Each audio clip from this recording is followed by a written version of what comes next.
Hi all, welcome to competitive cracker. നമ്മുടെ ISRO കഴിഞ്ഞ വർഷങ്ങളെല്ലാം മികച്ച നേട്ടങ്ങളാണ് നമ്മുടെ രാജ്യത്തിന് നേടിക്കൊടുത്തത്.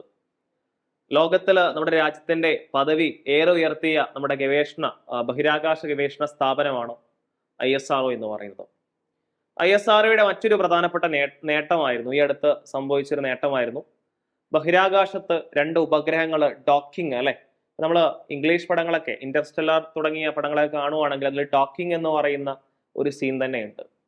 അപ്പൊ ആ സിനിമയെല്ലാം കണ്ടവർക്ക് ഈ ഡോക്കിംഗ് എന്ന് പറയുന്ന സിസ്റ്റം എന്താ നല്ലൊരു ഐഡിയ ഉണ്ടാവും.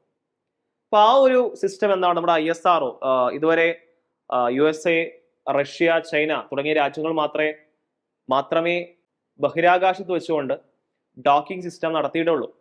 അപ്പൊ ആ ഒരു സിസ്റ്റം എന്താണ്, ആ ഒരു മിഷൻ എന്താണ്, നമ്മുടെ ISRO കംപ്ലീറ്റ് ചെയ്യാണ്. സോ അതുമായി ബന്ധപ്പെട്ട് ഇനിയുള്ള പരീക്ഷകളിൽ ചോദിക്കാൻ സാധ്യതയുണ്ട്, ഡയറക്റ്റ് ആയിട്ടും അതുപോലെ നമുക്ക് സ്റ്റേറ്റ്മെന്റ് ക്വസ്റ്റ്യൻ ഒക്കെ ആയിട്ട് വരാൻ ചാൻസ് ഉണ്ട്. സോ അതുകൊണ്ട് നമ്മൾ അതിനെക്കുറിച്ച് കൃത്യമായിട്ട് പഠിക്കുകയാണ്. ഈ ഒരു സ്പേഡെക്സ് മിഷൻ എന്നാണ്, സ്പേസ് ഡോക്കിംഗ് അഥവാ സ്പേഡെക്സ് മിഷൻ എന്നാണ് ഈ ഒരു മിഷന്റെ പേര്. സോ അതുകൊണ്ട് അതിൽ നമ്മൾ എന്തൊക്കെയാണ് പ്രധാനമായിട്ടും പഠിക്കേണ്ട കാര്യങ്ങൾ എന്തൊക്കെയാണ്, ഒരു എക്സാം പോയിന്റ് ഓഫ് വ്യൂലോട്ട് വരുമ്പോൾ നമ്മൾ അതിൽ എന്തൊക്കെയാണ് ശ്രദ്ധിക്കേണ്ടത്, ഏതൊക്കെയാണ് കീ പോയിന്റ്സ്, ഇതൊക്കെയാണ് നമ്മൾ ഈ വീഡിയോയിൽ പറയുന്നത്. തീർച്ചയായിട്ടും വരുന്ന എക്സാമുകൾക്ക് ഈ ഒരു ഭാഗത്ത് നിന്ന് ചോദ്യങ്ങൾ നമുക്ക് പ്രതീക്ഷിക്കാം. അതുകൊണ്ട് എല്ലാവരും ആദ്യം തൊട്ട് അവസാനം വരെ കാണാൻ ശ്രമിക്കുക. നമുക്ക് ക്ലാസ്സിലോട്ട് കടക്കാം. ഇതാണ് സ്പേഡെക്സ് മിഷൻ. ഇവിടെ ഏകദേശം ഒരു ചേസറും ഒരു ടാർഗറ്റും ഉണ്ട്, 2 ഉപഗ്രഹങ്ങളുണ്ട്. സോ അത് തമ്മിൽ കൂട്ടിമുട്ടിക്കുക എന്നുള്ളതാണ്, ഡോക്കിംഗ് ചെയ്യുക എന്നതാണ് പ്രധാന ലക്ഷ്യം. നമ്മുടെ രാജ്യത്ത് 2034 നമ്മുടെ രാജ്യം ബഹിരാകാശ നിലയം സ്ഥാപിക്കുമെന്ന് പറയുന്നുണ്ട്. അതുപോലെ തന്നെ ഗഗൻയാൻ മിഷൻ പോലെയുള്ള 2026 പ്രധാന മിഷന്റെ ഒക്കെ മുന്നോടിയായിട്ടുള്ള ഒരു മിഷൻ തന്നെയാണ് ഈ സ്പേഡെക്സ് മിഷൻ എന്ന് പറയുന്നത്.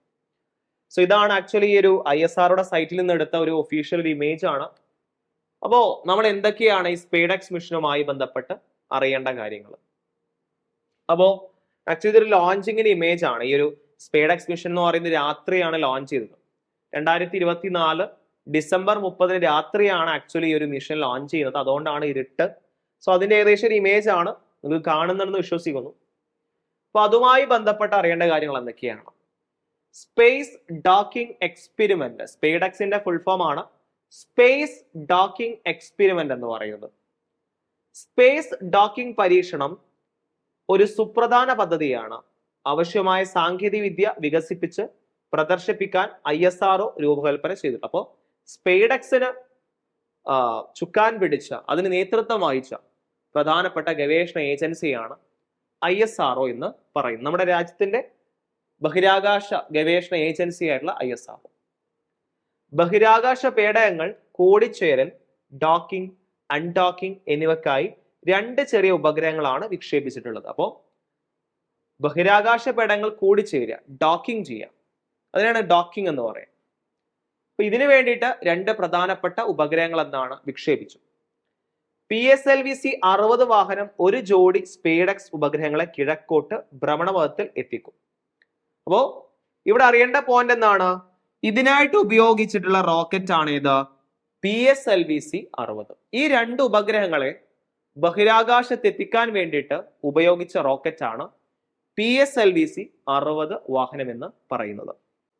So next, Sriharikota first launch പാഡിൽ നിന്ന് PSLV-C 60 റോക്കറ്റ് 25 മണിക്കൂർ കൗണ്ട് ഡൗണിന് സമാപനം കുറിച്ചുകൊണ്ട് ഡിസംബർ 30, ഈ പോയിന്റിലെ ഏറ്റവും പ്രധാനപ്പെട്ട പോയിന്റ് ഇതാണ്, ഡിസംബർ 30, 2024 ഇന്ത്യൻ സമയം രാത്രി 10 മണിക്ക് കുതിച്ചു. അപ്പോ 2 ഉപഗ്രഹങ്ങളെ വഹിച്ചുകൊണ്ട് PSLV-C 60 റോക്കറ്റ് 2024 ഡിസംബർ 30 രാത്രി 10 മണിക്ക്, ആ ടൈം പഠിക്കേണ്ട, ഡേറ്റ് അറിഞ്ഞിരിക്കുക, ഡിസംബർ 30, 2024 ഏതാണ് വാഹനം? PSLV-C 60 റോക്കറ്റില് എന്ത് ചെയ്തു? വിക്ഷേപിച്ചു. XTX-1 ചേസ്, XTX-02 ടാർഗറ്റ് എന്നീ 2 ബഹിരാകാശ പേടകങ്ങൾ 475 കിലോമീറ്റർ വൃത്താകൃതിയിലുള്ള ഭ്രമണപഥത്തിൽ സ്ഥാപിച്ചു. അപ്പൊ അതിൽ വലിയ ഇമ്പോർട്ടൻ്റ് ഒന്നുമില്ല. അതായത് രണ്ട് ഉപഗ്രഹങ്ങളാണല്ലോ, ഒരു ചേസറും മറ്റൊരു ടാർഗറ്റും. ആ രണ്ട് ഉപഗ്രഹങ്ങളെ, ആ ഒരു ജോഡി ഉപഗ്രഹങ്ങളെ എന്ത് ചെയ്തു? 475 കിലോമീറ്റർ വൃത്താകൃതിയിലുള്ള ഭ്രമണപഥത്തിൽ സ്ഥാപിച്ചു. മിഷൻ ഡയറക്ടർ, ഏതൊരു പ്രൊജക്ട് ഉണ്ടെങ്കിലും അവിടെ ഒരു മിഷൻ ഡയറക്ടർ ഉണ്ട്. ആരാണ്? എം ജയകുമാർ ആണ്. ദൗത്യത്തിലെ വിജയം സ്ഥിരീകരിച്ചു. പ്രൊജക്ട് ഡയറക്ടർ ആരാണ്?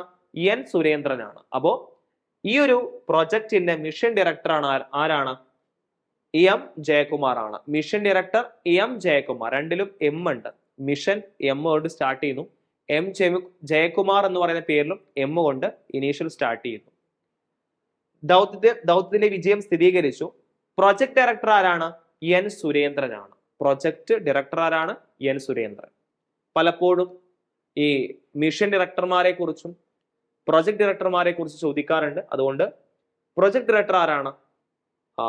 എം ജയകുമാർ ആണ്. മിഷൻ ഡയറക്ടർ ആരാണ്? അത് എൻ സുരേന്ദ്രനാണ്. വിജയകരമായ ഡോക്കിങ്ങിന് ശേഷം ഈ നൂതന ബഹിരാകാശ സാങ്കേതിക വിദ്യയിൽ പ്രാവീണ്യം നേടുന്ന 4ാമത്തെ രാജ്യമായി ഇന്ത്യ മാറും. ഓൾറെഡി മാറിയിട്ടുണ്ട്. ഇത് വിക്ഷേപണത്തിന് മുൻപ് മാത്രം ഒരു പോയിന്റ് ആണ്. വിക്ഷേപണത്തിന് മുൻപ് നമ്മുടെ ISRO സൈറ്റിൽ അപ്ലോഡ് ചെയ്ത ഒരു വാചകമാണ്. ഈ ഒരു സാങ്കേതിക വിദ്യ ഇന്ത്യ വിജയിച്ചു കഴിഞ്ഞാൽ എന്താണ്? ഈ ഒരു സാങ്കേതിക വിദ്യയിൽ, ഈ ഒരു ടെക്നോളജിയിൽ പ്രാവീണ്യം നേടുന്ന 4ാമത്തെ രാജ്യം. മറ്റു രാജ്യങ്ങളാണ് USA, റഷ്യ, ചൈന. ഈ 3 രാജ്യങ്ങളാണ് ബഹിരാകാശത്ത് വെച്ച് ഡോക്കിംഗ് സംവിധാനം നടത്തിയിട്ടുള്ളത്. ഈ ദൗത്യത്തിന്റെ വിജയം ചന്ദ്രയാൻ 4, ചാന്ദ്ര സാമ്പിൾ റിട്ടേൺ ദൗത്യങ്ങൾ, മനുഷ്യ ബഹിരാകാശ യാത്രാ ശ്രമങ്ങൾ തുടങ്ങിയ മോഹ പദ്ധതികൾക്ക് അടിത്തറ പാകുന്നു. അപ്പോൾ ഈ ഒരു എക്സ്പെരിമെന്റ് വിജയിച്ചതോട് കൂടിയിട്ട് ഒരുപാട് ഇന്ത്യയുടെ ഇനി വരാൻ പോകുന്ന ഒരുപാട് മിഷൻസിന്റെ ഒരു അടിത്തറയാണ് ഈ ഒരു സ്പേഡെക്സ് മിഷൻ വഴിയൊരുക്കിയിട്ടുള്ളത്. അപ്പൊ അതിന്റെ ആ ഒരു ഞാൻ പറഞ്ഞില്ല 2 ഉപഗ്രഹങ്ങളാണ്. സോ അതിന്റെ ഏകദേശം ഒരു തീമാറ്റിക് റെപ്രസെന്റേഷൻ ആണിത്. Space craft XTX-01 XTX-02. അപ്പോ അസിസ്റ്റന്റ് സെയിൽസ്മാൻ 10ാം ക്ലാസ് യോഗ്യതയുള്ളവർക്ക് എഴുതാൻ പറ്റുന്ന, പ്രിലിംസ് ഇല്ലാത്ത ഏറ്റവും വലിയ പ്രത്യേകത അതാണ്. പ്രിലിംസ് ഇല്ല ഇവിടെ. LDCയും LGCയും പോലെ LGSും പോലെ ഇവിടെ പ്രിലിംസ് ഇല്ല. ഡിസ്ട്രിക്ട് വൈസ് ആണ്. അതുകൊണ്ട് നല്ലൊരു പോസ്റ്റ് ആണ്. സോ അതിന്റെ നോട്ടിഫിക്കേഷൻ വന്നിട്ടുണ്ട്. യോഗ്യതയുള്ളവർ എല്ലാവരും എന്ത് ചെയ്യുക? അപേക്ഷിക്കുക. അതുപോലെ തന്നെ ഇതുമായി ബന്ധപ്പെട്ട് നമ്മളൊരു സ്റ്റഡി പ്ലാൻ, ഈ assistant salesman 10th level exam ആണ്. കൃത്യമായിട്ടൊരു സ്റ്റഡി പ്ലാനോടെ പഠിക്കുകയാണെങ്കിൽ നല്ലൊരു റിസൾട്ടിലേക്ക് എത്താൻ സാധിക്കും. കഴിഞ്ഞ തവണ എക്സാം നടന്നപ്പോൾ സ്പെഷ്യൽ ടോപ്പിക് ഉണ്ടായിരുന്നു. എന്നാൽ ഇത്തവണ എന്തില്ല? സ്പെഷ്യൽ ടോപ്പിക് ഇല്ല. ഓക്കെ, ഇത്തവണത്തെ അസിസ്റ്റന്റ് സെയിൽസ്മാൻ എക്സാമിന് എന്തില്ല? സ്പെഷ്യൽ ടോപ്പിക് ഇല്ല.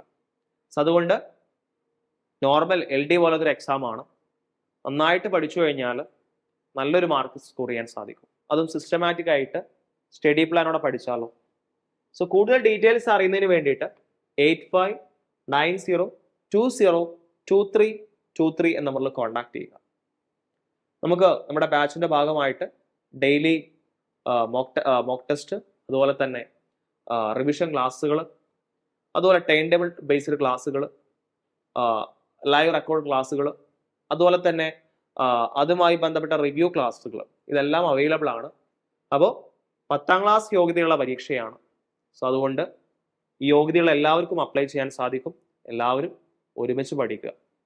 ഓക്കെ, സിസ്റ്റമാറ്റിക് ആയിട്ട് ഈ ഒരു ടൈം ടേബിളോട് കൂടി പഠിക്കാൻ സാധിക്കും.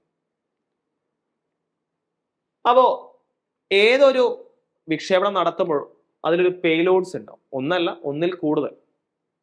അപ്പോൾ ഈ ഒരു സ്പേഡെക്സിന്റെ ഭാഗമായിട്ട് ഉള്ള പേലോഡ്സ് ആണ് GLX-XQ, BGS ആർപ്രിറ്റ്, Rudra 1.0 HPGP, RV സാറ്റ്, സ്റ്റർജ് P1 1.0, സ്റ്റർജ് P 1.0, അതുപോലെ വരുണ, വ്യോം, മോയ്.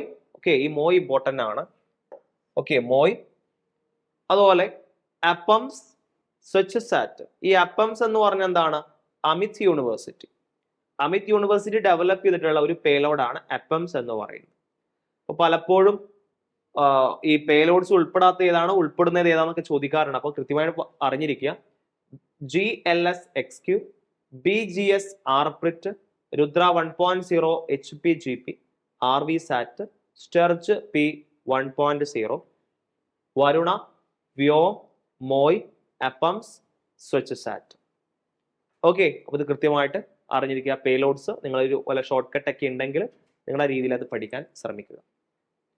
പിന്നെ ഞാൻ ഓൾറെഡി പറഞ്ഞു, ഇന്ത്യ നടത്തിയതിന് ശേഷം വിക്ഷേപണം 2024 ഡിസംബർ 30 നടത്തിയതിന് ശേഷം ഉപഗ്രഹ കൂടിച്ചേരൽ, അതിന്റെ ഇംഗ്ലീഷാണ് ഡോക്കിംഗ്, ചരിത്രം എഴുതി ഇന്ത്യ വ്യാഴാഴ്ച ജനുവരി 16, 2025. ഇത് ആക്ച്വലി വേറൊരു ഡേറ്റ് ആയിരുന്നു ആക്ച്വലി പ്ലാൻ ചെയ്ത്. പക്ഷെ അത് കൃത്യമായിട്ട് ആ ഒരു ഡോക്കിംഗ് സംഭവിക്കണമെങ്കിൽ ഇങ്ങനെ ഉപഗ്രഹം എന്ത് ചെയ്യണം, കൺട്രോൾ ചെയ്ത് അടുത്തേക്ക് കൊണ്ടുവരണം. സോ അതിൽ പല പ്രശ്നങ്ങളും ഉള്ളത് കൊണ്ട് ഡേറ്റ് ഇങ്ങനെ എക്സ്റ്റെൻഡ് ആയിപ്പോയി.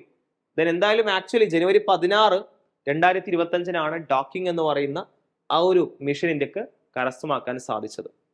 സോ ഇന്ത്യ ആദ്യമായിട്ട് ഡോക്കിംഗ് സിസ്റ്റം നടപ്പിലാക്കിയ ദിവസമാണ്, ബഹിരാകാശത്ത് വെച്ച് നടപ്പിലാക്കിയ ആ ഒരു ഡേ ആണ് ജനുവരി 16, 2025.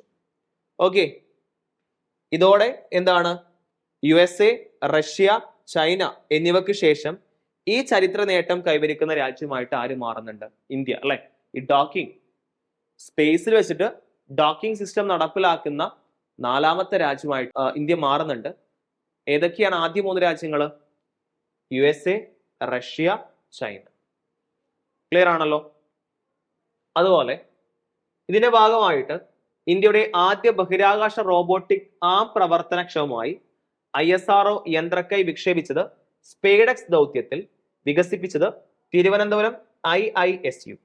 അപ്പൊ തിരുവനന്തപുരം IISU വികസിപ്പിച്ച ആദ്യ റോബോട്ടിക് ആം എന്ന് പറയുന്ന ആദ്യ ബഹിരാകാശ റോബോട്ടിക് ആം എന്താണ്? പ്രവർത്തനക്ഷമമായി. അപ്പൊ ഇതൊക്കെ എന്താണ്? ISROയുടെ ഒരു മൈൽ സ്റ്റോൺ ആണ്. സോ ഈ ഒരു റോബോട്ടിക് ആം അത് ഡെവലപ്പ് ചെയ്തത് ആരാണ്? തിരുവനന്തപുരം IISU ആണ്. ക്ലിയർ ആണല്ലോ? സോ നമ്മൾ ഒരു സ്പേഡെക്സ് ദൗത്യം, നമ്മുടെ രാജ്യത്തിന്റെ ഏറ്റവും പ്രധാനപ്പെട്ട 2025 തുടക്കത്തിൽ നമ്മുടെ ISROക്ക് അഭിമാനിക്കാൻ കാരണമായ ഒരു ദൗത്യമായിരുന്നു സ്പേഡെക്സ്. 2024 വിക്ഷേപിച്ചതെങ്കിലും 2025 അവിടെ ആ മിഷൻ കംപ്ലീറ്റ് ആയത്. സ്പേഡെക്സ് എന്ന് പറയുന്ന ആ ഒരു ഡോക്കിംഗ് ആ ഒരു മിഷൻ കംപ്ലീറ്റ് ആയത് 2025. സോ അതുമായി ബന്ധപ്പെട്ട ഒരു എക്സാം പോയിന്റ് ഓഫ് വ്യൂ ചോദിക്കാൻ സാധ്യതയുള്ള പോയിന്റ്സ് ആണ് നമ്മൾ ഡിസ്കസ് ചെയ്തത്. തീർച്ചയായിട്ടും നിങ്ങൾക്കിത് യൂസ്ഫുൾ ആയി എന്ന് വിചാരിക്കുന്നു. ഇഷ്ടപ്പെട്ടു കഴിഞ്ഞാൽ തീർച്ചയായിട്ടും ലൈക്ക് ചെയ്യുക. നിങ്ങളുടെ അഭിപ്രായങ്ങളും സംശയങ്ങളും നിങ്ങൾ കമന്റ് ബോക്സിൽ രേഖപ്പെടുത്തുക. അടുത്തൊരു ഇൻഫോർമേറ്റീവ് ക്ലാസ്സുമായിട്ട് നമുക്ക് വീണ്ടും കാണാം. അതുവരേക്കും എല്ലാവർക്കും thank you and good bye.